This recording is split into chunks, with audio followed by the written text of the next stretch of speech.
साइमा की शादी एक ऐसे घर में हुई जहां हर रिश्ते में खुफिया मुकाबला था। नंद, सास, हतीज के दौर की खालाएं तक हर मौके पर अपनी बर्तरी साबित करने की कोशिश में लगे रहती थीं। सास बेगम रशीदा को मोहल्ले में इज्जत चाहिए थी, चाहे वो किसी भी कीमत पर मिले। साइमा को शुरू दिन से ही अंदाजा हो गया था कि यहाँ मेहनत करने वालों की नहीं, नाम बनाने वालों की इज्जत है।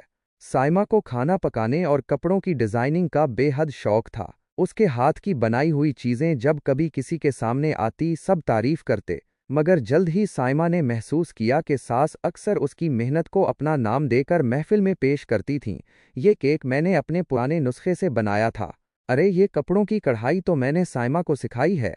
साइमा को ये सब बुरा लगता था, लेकिन वो जानती थी कि बुरा मनाने से कुछ नहीं बदलेगा। उसे खेल जीतने के लिए असूल बदलने पड़ेंगे। अब साइमा ने दानिस्ता तौर पर अपनी मेहनत सास के हाथ में देना शुरू कर दी। कपड़े डिजाइन करके सास को देती और कहती, अम्मी जी, ये आपकी नज़र में तब्दीली चाहिए। सास खुश होती और कहती, मैं बताती हूँ, मेरी बहू मुझसे मशवरा लेती है।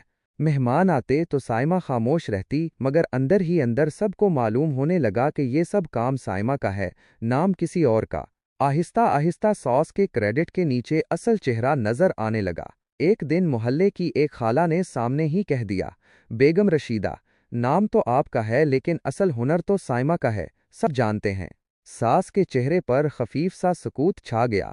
अब साइमा को मेहनत करने की जरूरत नहीं थी कि सबको सच पता चल चुका था। वो जानती थी कि असल ताकत ये नहीं कि फौरन क्रेडिट लो, बल्कि ये है कि दूसरों से काम करवाओ और आखिर में इज्जत खुद ही तुम्हारे कदमों में आ जाए।